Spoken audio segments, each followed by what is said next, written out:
Hans-Olaf Henkel, who is also a former president of the Federation of German Industries, BDI, equivalent to the CBI in the UK, was speaking the day after the nation bid an emotional farewell to its monarch of 70 years following her death on September 8.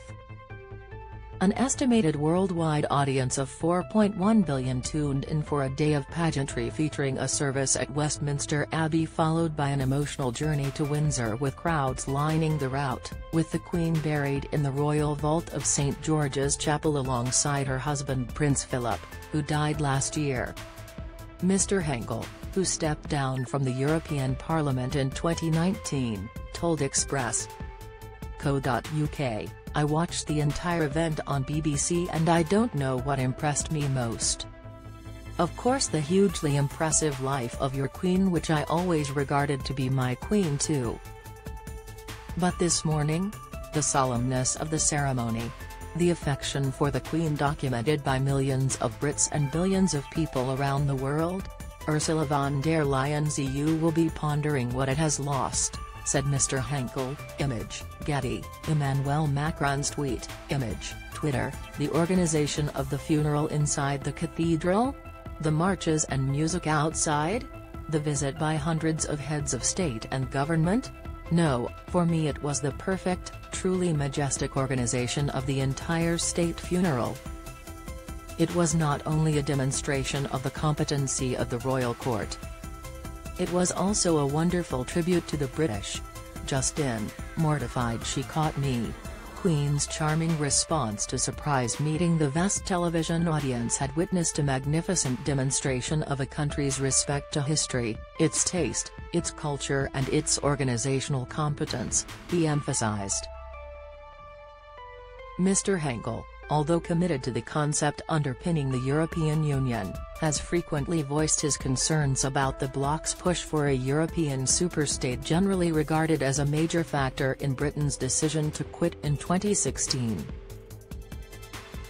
Referring to the political landscape 6 years ago, he added, "Now Europeans know better what they lost." Had their leaders shown a bit more flexibility to Prime Minister Cameron on immigration, the British would not have voted for Brexit and we Europeans could still benefit from British common sense, British competitive spirit, British resolve.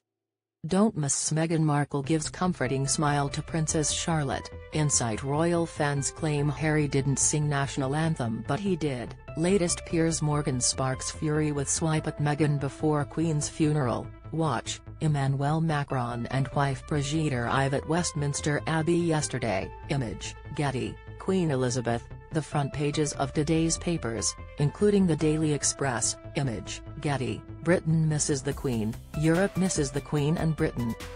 European Commission President Ursula von der Leyen, one of many dignitaries at the funeral, yesterday tweeted, "I was honoured to pay my last respects to Her Majesty Queen Elizabeth II.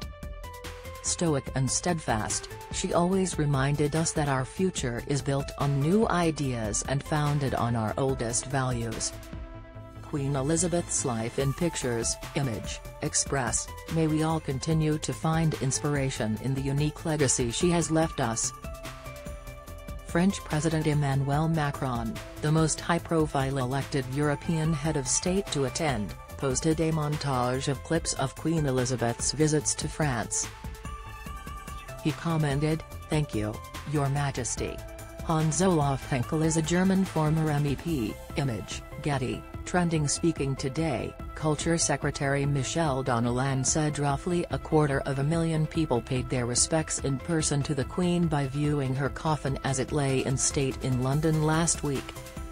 Ms Donnellan said her department was still crunching the numbers as to how many people had queued for up to 13 hours to visit Westminster Hall, but estimated the figure to be in the region of 250,000.